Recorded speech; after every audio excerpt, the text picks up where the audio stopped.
Greetings, lore seekers, and welcome to another episode of the Lost Archives. That's right, more Star Wars Legends lore. And today, well, as you've probably guessed from the title, I'm covering ejector seats.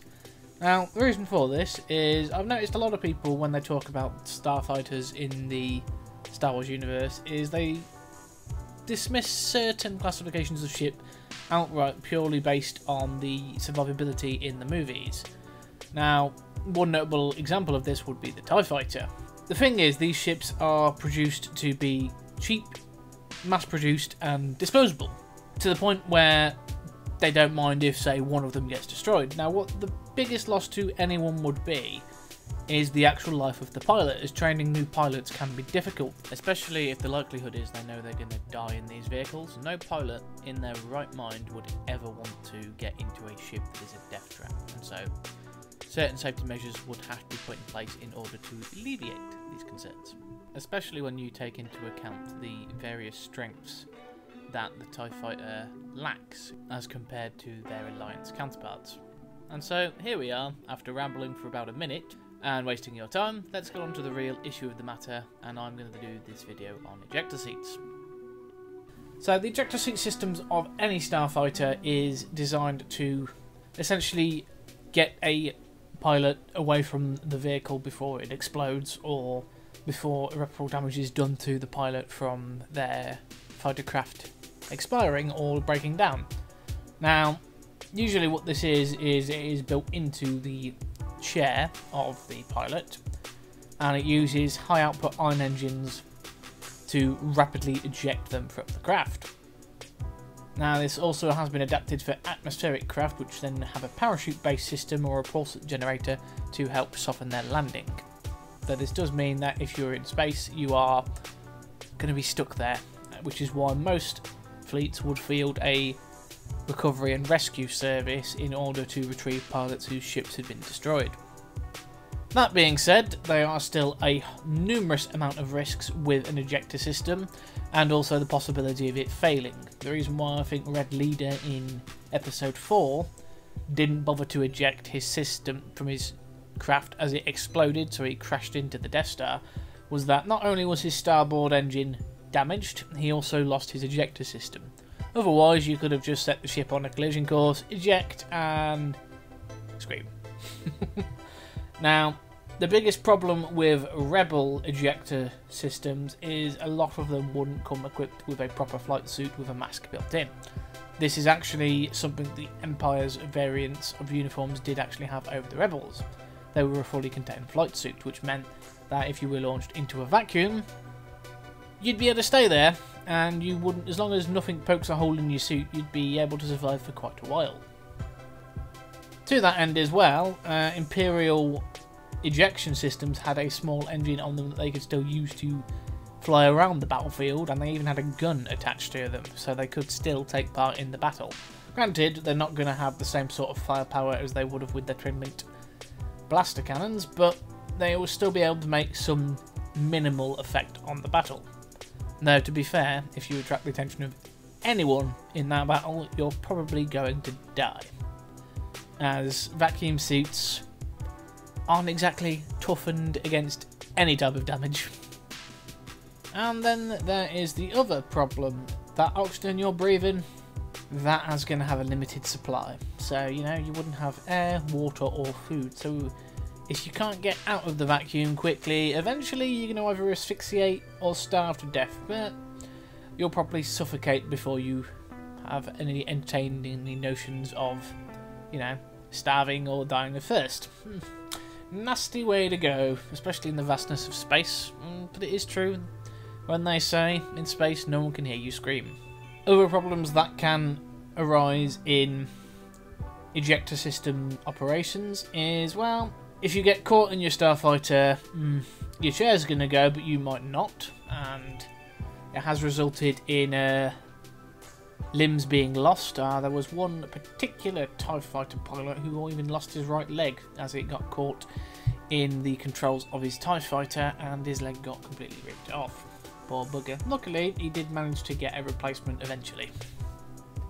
But that also highlights a bigger problem as well, is the force in which you shoot out of the vehicle is not going to care whatsoever for any personal injury. This meant that you could still result in death, so if you were to hit something, you would perhaps die from the impact, or depending on what you're hitting, say if you were to hit a blaster bolt that was trying to shoot one of your mates, or your mate was trying to shoot somebody and you went straight into it, yeah, instant vaporizing. Probably a better way to go than the suffocation. Though there is a lot of examples in Legends material where people were ejecting and would have the unfortunate collision with an enemy craft or another bit of space debris. It is still incredibly dangerous being launched out into the vacuum in this way. Now, there were several Starfighters that did attempt to reduce this problem, specifically variants of the K-Wing Assault Starfighter and the B-Wing fighters that would, instead of just launching the ejector seat out of the cockpit while you're in your vacuum suit, they would essentially detach from the Starfighter, making sort of like a small life pod. Now, usually these life pods would also come with any equipment that could be used for long time living. So you'd have extra oxygen, food, rations, and various survival tools. There's actually, I've been considering doing a Let's Play of Rebel Assault 2. There is actually a bit in that game where you're going down, you're going to crash land on a planet, and your pilot basically goes to you, eject, and you eject off, and it shoots the very front cockpit off the top of it. And then you land, you gather your gear, and then you try to continue your mission. Unfortunately, your companion got blasted into oblivion. Didn't having enough time to A, try and find out what was attacking him, and B, eject. Poor bugger, could have used his help. That mission is particularly difficult in the higher difficulties. One thing as well that I discovered while doing research for this, just to refresh myself on some of the lore behind ejector seats, is in The Empire Strikes Back you can actually see tiny figures that are supposedly TIE fighter pilots ejecting before they collide with the asteroids. I may have to go back over this and just have a fine tune on it, just have a quick look. This has just been a short video on explaining what ejector seats are in the Star Wars universe, and the fact that while a lot of people think casualty rates are quite high among Imperials and Rebels because the amount of fighters that are destroyed, they do take measures in order to preserve the lives of their pilots. At the end of the day, gear can be replaced, lives cannot. Not in a quick sense anyway. So, you know, despite what you say, the Empire is considerate about their pilots' lives, even if they don't care about their liberties. And just one quick supplementary note before I wrap up the video. A lot of you are probably sitting there going, well, obviously the Arc 170s or any of the Republic Starfighters didn't have ejector seats, did they? You know, the clones, they can just make more. Well, that's where you'd be wrong, you see. Now, you can't put a price on life, no matter what it is.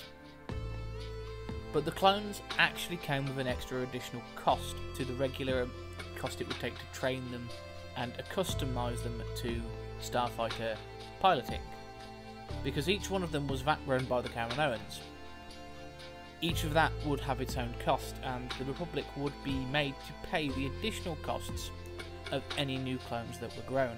In fact, they had an entirely new division of clones commissioned by a different cloning company, which I'll cover in its own video at some point, later on in the war, to supplement their losses. Each clone lost is an investment lost, and so it would cost them a lot more money to reproduce the clones than it would a regular, normal person for training. All you have to do is provide them with, you know, food, clothing, training, and upkeep, basically.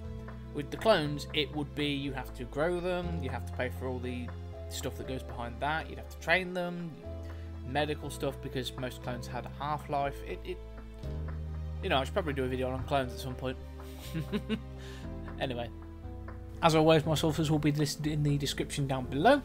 If you like what you heard, perhaps consider sharing this around, and if you haven't already, maybe consider hitting that subscribe button and staying up to date with all my content. Let me know if you find anything as well that I may have missed on these, as I do like to hear back from my audience, because I do have holes in my knowledge of the lore, and I like to know if extra bit. You know, it's more lore at the end of the day. Anyway, I will stop wittering, and I will catch you guys on the next episode. Take care, have a good day, and may the lore keepers ever be in your favour, and in these interesting times, stay safe.